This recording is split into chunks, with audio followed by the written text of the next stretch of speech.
They say the happiest day of your life is when you buy a new car and when you sell an old car. So this should be a happy day for me, but it's not. If you've been following TFL, you know that I just bought a 2007 Bentley GTC. Wahoo! But at TFL, when one car comes in, another one has to go. And now it's time to say goodbye to my beloved 1987 Porsche 911 G50.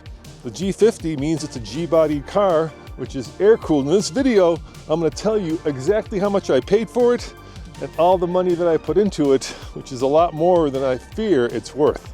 I bought this car 4 years ago, mainly because of what you're looking at. This is the wide-body version of the G-body, and I think it looks sexy as hell. I mean, it's got these big honking haunches, it's got the classic whale tail, and underneath it's got a 3.2 liter flat six, the Carrera. And this is a classic air-cooled Porsche. And that means that it drives about as good as any car has ever driven. And I've had that experience. And so one of the things that makes me not so sad about finding it a new home is that I have gotten to live with this thing for 4 years and have gotten to enjoy it. What makes me sad about it is all the money that I've put into it, because when I bought it, it was quite frankly a basket case. Let me tell you.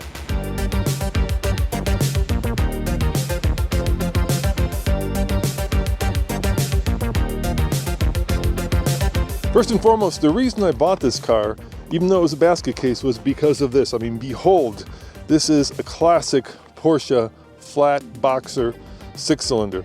It makes just over 200 horsepower, but the way it drives is, well, fantastic. If you like analog, if you like everything that is non-digital, this is the car to enjoy. And the other reason I bought it was because of this. Let me show you. The transmission.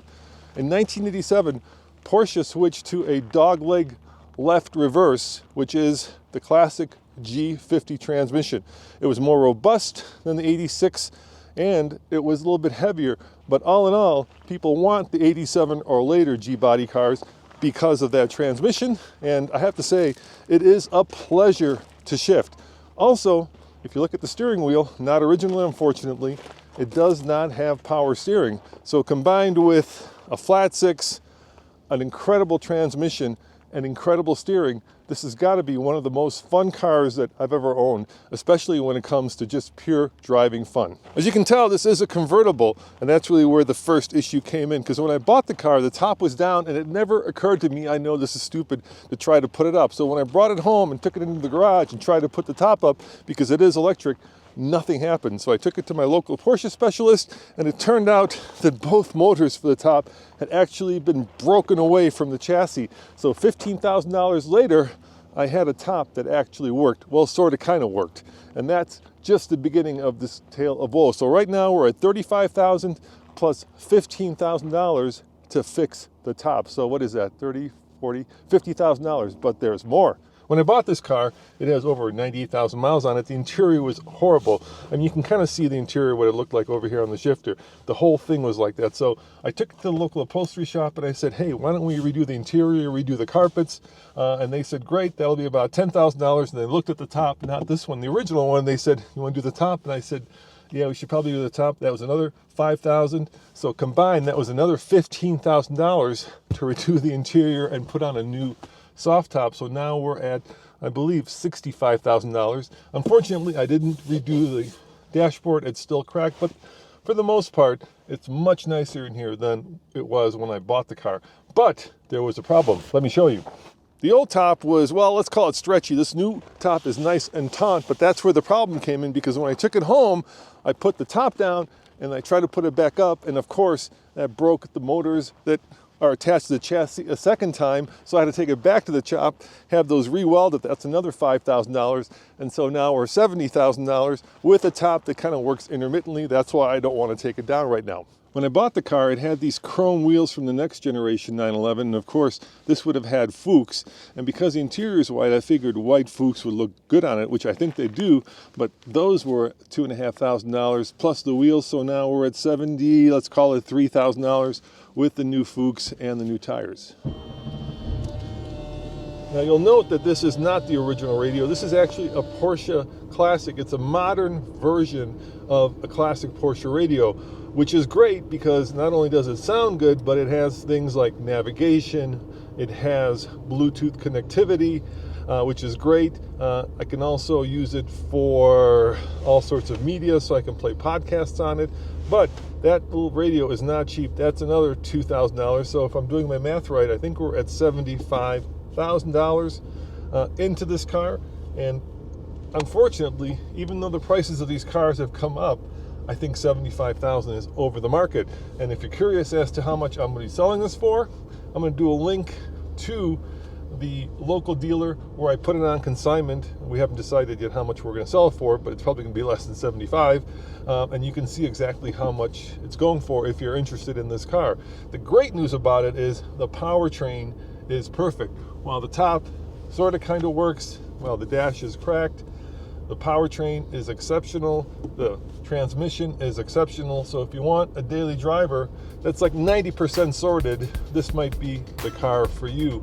But let me show you a couple other issues.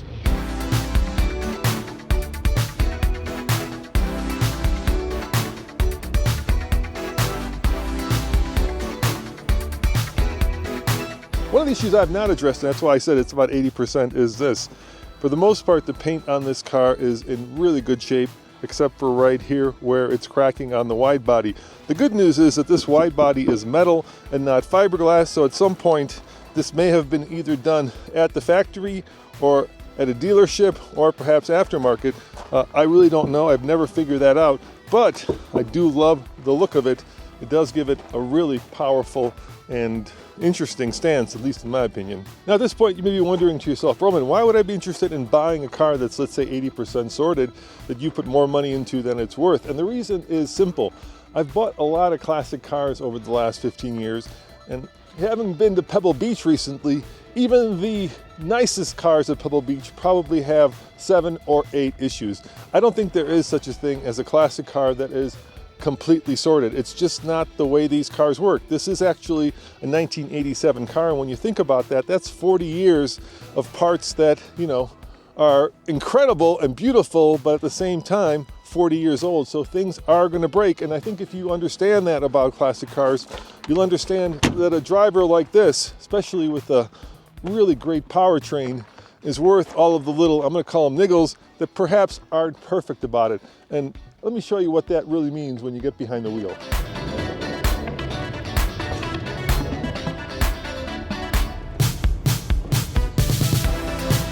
Back in the day, Porsche used to do this key that had a little light on it, so that at night you can actually see where the keyhole was. I haven't replaced the battery because, well, it's the one thing I haven't done. But it is a cool little feature that they actually thought of that. Now you might be wondering, Roman, why did you put more money into this car than it's worth? And the reason is because I love it so much. It's just been such a magnificent driving experience. As the world keeps getting more digital, to find something that is this analog is something that is becoming more and more unusual and more hard to find.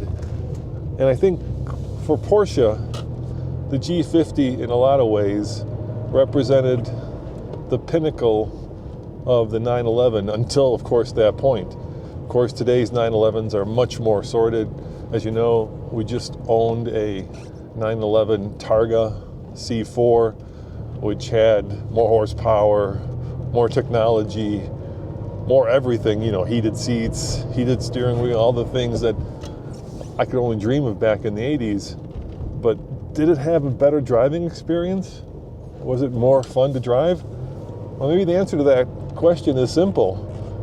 911 C4 Targa four-wheel drive is gone, and yet this one I kept. Is it fast?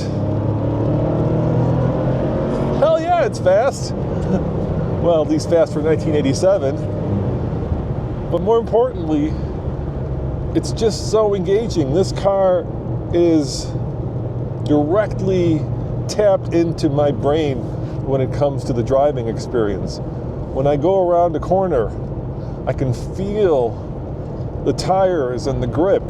I can tell exactly when it's about to let go. When I hit the brakes, it's so linear, it's so progressive that I can modulate them perfectly. And of course, best of all, this 5-speed is just such a simple and yet pure embodiment of what is the magic of driving a classic car. And yes, there are rattles and you can hear the wind, and you know, this is a small car by at least today's 911 standards, and none of that really matters, because at some point when I'm going down the road, it's just me, the mechanical goodness, and the road, and everything else just fades into meaninglessness. So I don't really hear the top rattling, you know, I don't hear the squeaks and rattles of a 40-year-old car, but I just feel the joy of man and machine as one. And you know, the stuff that I want to work, works. So temperature in this car works great. Turn signals, the lights, the windshield wipers, all the stuff that you need to be able to drive a car and not have it be unreliable. All that stuff works, because after all, this is a Porsche, and it is kind of the, I would say, from that era of 911 when these were built like brick, you know, houses. And then when you merge into traffic, there's a Tesla behind me. You just feel like you're in this little tiny time capsule. And I feel like I'm back in 1987 when I was in high school and I dreamed of owning this car. Of course, both myself and the car are a lot older right now, and driving it makes me feel like, well, like I was able to buy my dream car back in the day. And with a lot of classic cars, getting into traffic doesn't feel very good because they're slow, you feel like they're not reliable, you feel like they're dangerous, and yet this car, no problem keeping up with modern traffic. In fact, no problem beating modern traffic. And even on what is, you know, not a mountain road, you still feel kind of the baked in 911-ness that Porsche has done. So, you know, my loss is your opportunity to own kind of a slice of classic 911 heaven. So if you want a classic Porsche 911 wide body, air cooled, with beautiful wheels and an iffy top, it is available for sale right now, and you can click on the link below to see how much. I still haven't decided, and the dealer hasn't decided how much we're going to put it up for sale. But I can tell you one thing, this is probably one of the most interesting and one of the most fun cars that I've ever owned. And if you're looking for a car that is not show ready, but driver ready, this is certainly a good one, because I wouldn't hesitate to get in this car right now and drive it to California. It's that sorted, at least from a driveline perspective. And at the end of the day, sometimes when cars get too precious, they become a lot less fun. And if there's one thing about this car that I can definitely say, it's a lot of fun. Anyway, click on the link below if you're interested, or shoot me an email at info@tflcar.com. Thanks for watching, and hopefully I'll find a new home for this classic 1987 911. See you next time. Ciao.